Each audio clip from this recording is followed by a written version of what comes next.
আষাঢ় মাসের ব্রতকথা। বিনন্দ রাখালের পালা। নমো নমো লক্ষ্মী দেবী নমো নারায়ণী, এই দিনে করমা দয়া ক্ষীরোদ নন্দিনী। বিনন্দ রাখাল বাস বিরাট নগরে, অতি কষ্টে দিন কাটে থাকে কুড়ে ঘরে। অষ্টবর্ষ বয়সেতে পিতামাতা মরে, অনাথ হইয়া শিশু পথে পথে ঘরে। মালাকার গৃহে থাকি করে গোচারণ, এই রূপে বিনন্দ করে উদর পূরণ।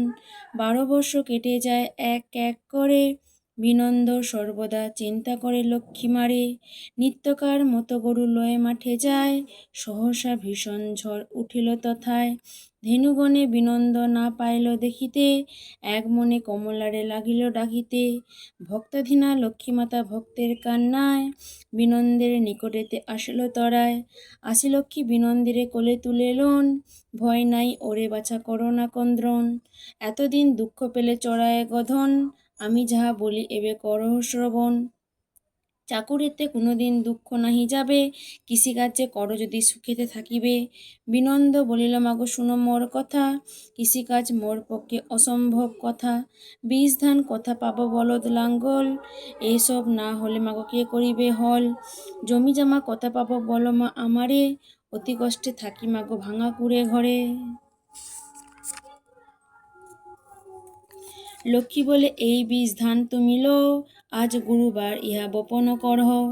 লাঙ্গল বলদ কিছু নাহি প্রয়োজন, শুধু তুমি এই ধান্য করহ বপন।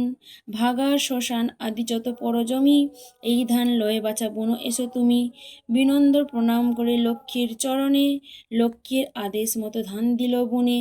লক্ষ্মী দত্ত ধান্য পাকে আড়াই দিনিতে, বিনন্দ কাটিয়া ধান আনে কুটিরেতে। তথাকার রাজা ছিল অতি দুরাচারী, বিনন্দেরে বলে ধান করেছিস চুরি। দূতগণে ডাকি রাজা আদেশ করিল, বিনন্দের যত ধান সব কেড়ে নিল।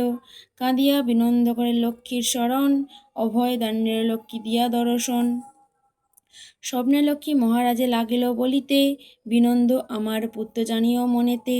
কন্যাসহ তারে তুমি অর্ধরাজ্য দিবে, আদেশ লঙ্ঘিলে রাজ্য ছাড়খাড়ে যাবে। এই রূপে রাজারে লক্ষ্মী স্বপ্নদেশ দিল, ভয় পেয়ে মহারাজ কাঁপিতে লাগিল। বিনন্দ্রে আনি রাজা নিজ অন্তপুরে, কন্যাসহ অর্ধরাজ্য দিল বিনন্দেরে। যথাকালে সেই রাজা পরলোকে গেল, রাজা হয়ে বিনন্দ সিংহাসনে বসিল। মহাসুখে বিনন্দ তথা রাজ্য করে, প্রতি গুরুবারে লক্ষ্মী পূজে ভক্তি ভরে। শঙ্কর প্রণাম করে লক্ষ্মীর চরণে, বিনন্দের পালা শেষ করিল এখানে। জয় মা লক্ষ্মী মাতার জয়।